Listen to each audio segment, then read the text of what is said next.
Hello everyone, it's me, Anderson West, back for another video. Today I'm going to be talking about a behind the scenes of a short film I've done called The Christmas Letter. I want to give you guys an exclusive behind the scenes look at a day in the life of a producer director. Let's get into it.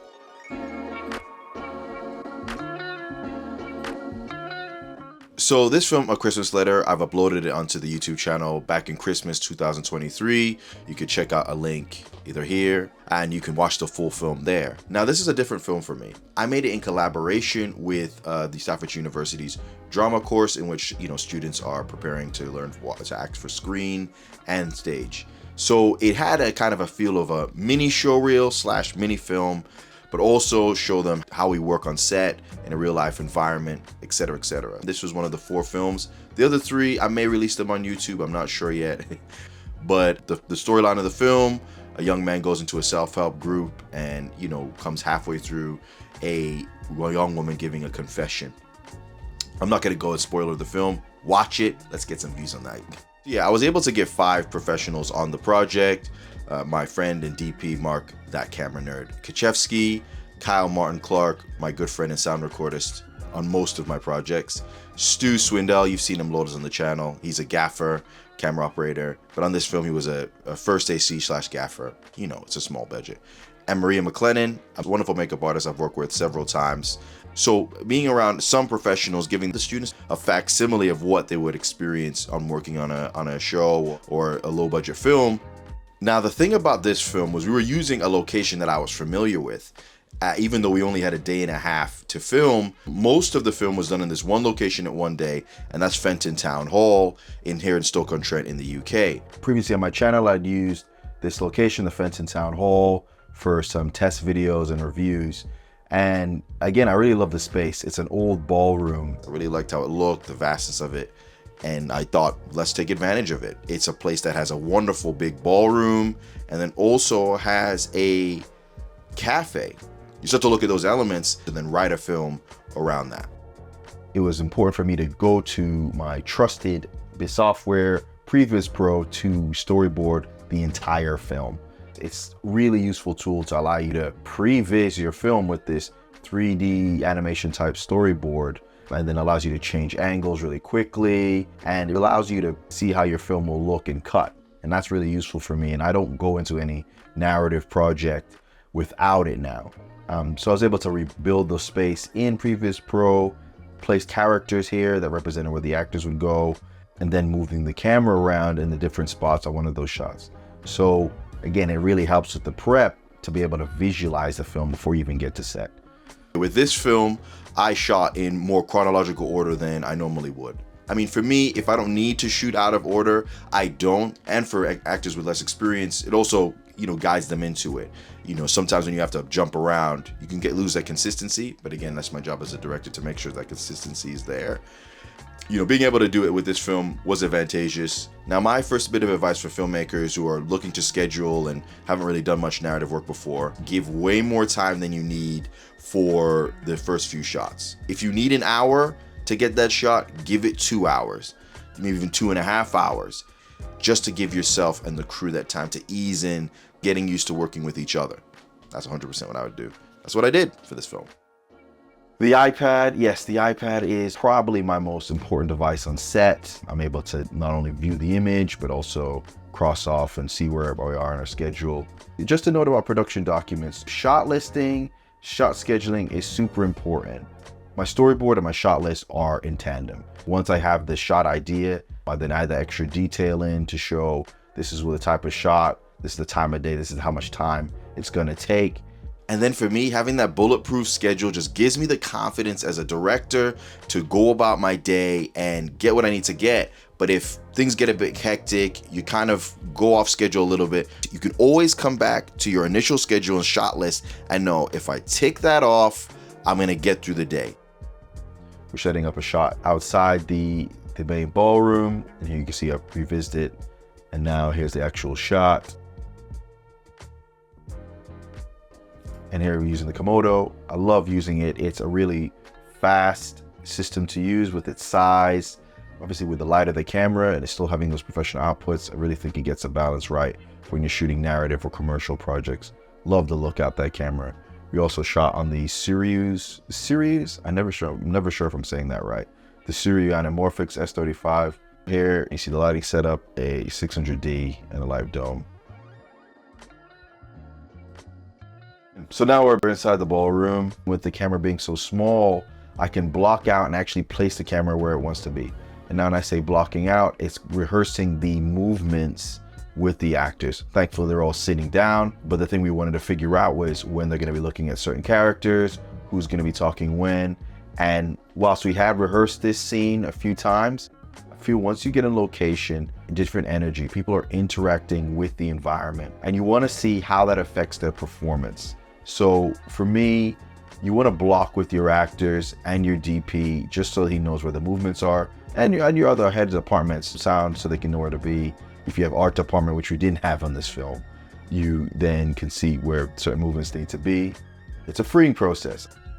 I like to shoot coverage personally, especially when I'm working with classically trained actors, that's actors with stage experience. They can run the scene from the top all the way through more often than not. And for me, getting this from multiple angles, that's still storyboarded, mind you, it just gives you that flexibility in post. They call me the king of coverage and they mock me for it. But for me, it's just hard drive space. I don't want to come back and reshoot there.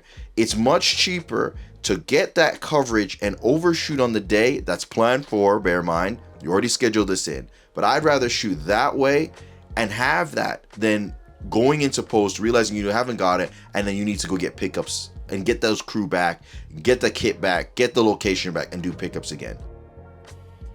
Yeah, you can see in the close-ups here, Mark just putting a bit of neg on the shadow side of the main protagonist, just to add that extra mystery in the close-ups. It's meant to be an emotional scene.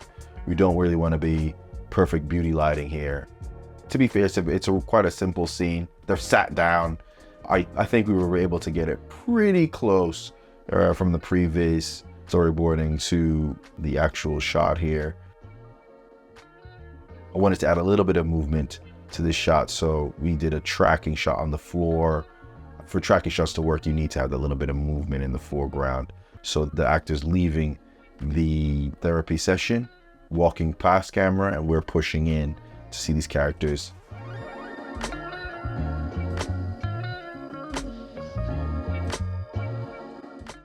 We're able to shoot there throughout the morning till early afternoon. It's winter, and here in the UK, about 3 o'clock, it starts getting dark. So we wanted to use that to our advantage. Now, the big thing for me about this film was the importance of making the most of the location. This location here had both a big ballroom like this, and then also a cafe area. And with this project, I knew that in advance, and I wrote the film around that. Now, if you want to apply this to your own films, what I advise is going to locations that you know you can use for free or have access to. Write your film around that. That's that Robert Rodriguez style of filmmaking. Write around what you know you can use. You know, if that's your house, sure. But I always try and say, get out the house and make a film in a different environment. Because for me, the right location can do more for your film than any camera, lens, or even lighting package. With this film, we had a scene, it was meant to be a cafe, but with it being nearly Christmas, the actual location itself looked fantastic with the Christmas decorations. With us not having the budget for art department, being able to make use of how the location actually looked was great. Now here I have a picture of what I knew the cafe looked like. As you can see, it's a really beautiful, rustic place. Love the colors on the walls, love the paintings and the different colors. There's not like loads of beige, boring walls. But the thing that surprised me when we came on the day was that the Christmas decorations were up. I really reckoned it like a week before we shot. So having those Christmas decorations up, the Christmas trees and in the background, having those lovely fairy lights, I just felt, look, let's switch the story a little bit to make the time period around Christmas. We wanted to kind of take that and get that easy win. Yes, I would love to pretend that I had a production design team and art department, and we had a $2 grand budget to get all this lighting set up and all these trees set up and all this Christmas. No, I didn't do that. Maybe I shouldn't reveal that because I can keep the facade up.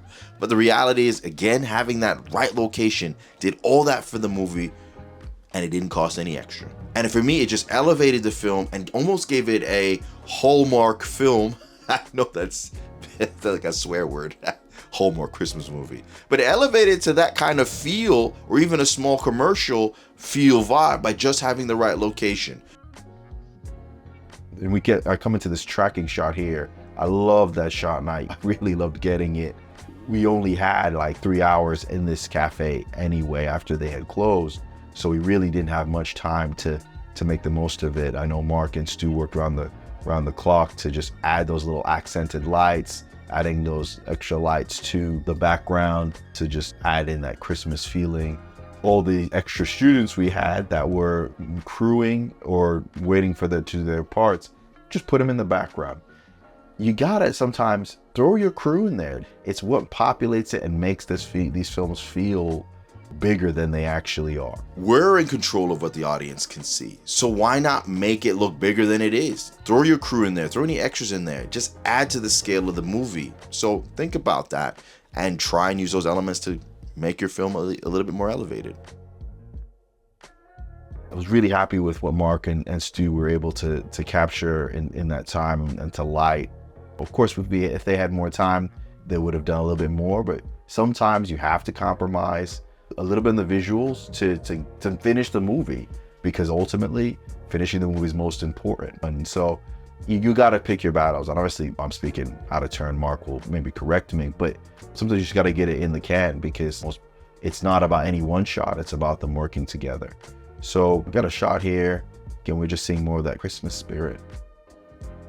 I'm happy with that, and happy with what we got in the film when we consider what it was for and how much time we had, because this was all in one day. We captured the most of that film.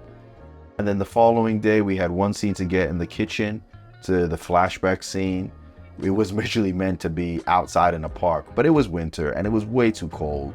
So we found one of the houses on the university campus and we shot it in there. Again, with a production design budget, I would have preferred to just have a little bit more life in the image. It's very bare, as you can see in that kitchen with like prison windows. But at the end of the day, when you think about what the project is for, it's like you got to compromise a little bit. And I think, again, the young actors, they did really well. But then also the thing about adding that film grain, it's beige walls, not much happening, but I just, to alleviate looking at these boring backgrounds, that's why I added that little bit of film texture to add that extra element of visual interest into the scene.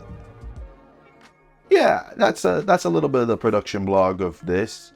It was a really fun project to work on, and it really, to be honest, working on this allowed me to get some really important reps in ahead of my actual film 7x7x7, which I shot a month and a half later, I should say. It's always good to kind of work with young actors and students, but I think in trying to give them a little bit of an industry experience, I found that really fun. So that's the end of my production vlog. I hope you all enjoyed it. I've got a few more films that I'm going to do these production vlogs for, and hopefully in the future when I do more commercials and documentaries, I'll be able to do a little bit more BTS. It obviously depends on clients, but I'm going to try and do that to give you guys a little bit of an insight of how I shoot, and more importantly, that you can learn from my mistakes, my musings, and things like that. So really hope you guys enjoyed it. But thank you all for watching. Really appreciate the views. Love doing more with this channel. But remember to, again, like and subscribe. But more importantly, get out there and stay shooting.